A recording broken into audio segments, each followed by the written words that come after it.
So ayun guys, good morning guys. So panibagong tutorial na naman to guys sa Gemini AI. Katulad ng ganito. Ganito naman yung gagawin natin guys.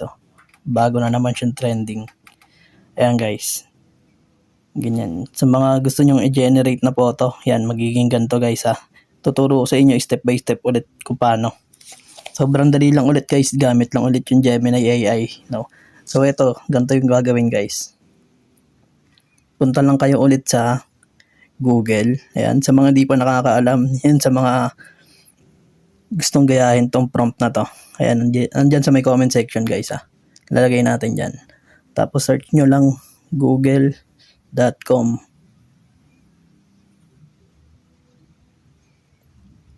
Tapos search nyo yung type nyo Gemini AI. Ayan, marami na mga pala tayong nagawang mga prompt guys. Nandyan mga nakapost sa reels natin. Gayahin nyo na lang, nasa comment section lahat ng mga command prompt. Tapos click nyo lang tong guys, Gemini AI.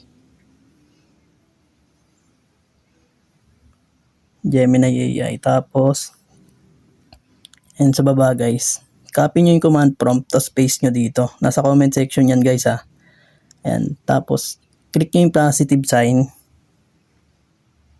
Ayan. Tapos pili lang kayo ng picture na gusto nyo i-generate. Ayan. Katulad nyan guys, kunyari ganyan. Ayan. Tapos antayin nyo lang pag maging ganyan guys. Ayan.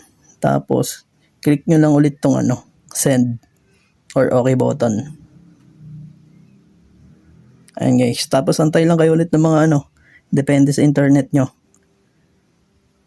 Kung gaano kabilis, mga 30 seconds lang, okay na yan guys. Antayin nyo lang ulit.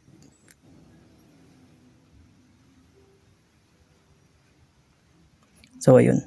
So ayun guys, ito na nakagawa na agad tayo ng nung portrait photo. Ayan guys. Maganda to sa mga pang wallpaper, mga ganon guys. Ayan Tapos pag isa-save nyo siya guys, click nyo lang ng madiin, tapos save. Ayan, image downloaded, open. Nandun na yun sa may gallery nyo guys. Check natin kung nandun na. Ayun. Ayan, yun nasa gallery na natin guys. So yun, pwede na natin gawing cover photo, profile picture, sa kahit anong social media platform nyo. Ayan, ito yung isa kong ginawa. Yung nauna kong ginawa. Tapos ito naman yung bago. Ayan, gawin natin lock screen. Ayun.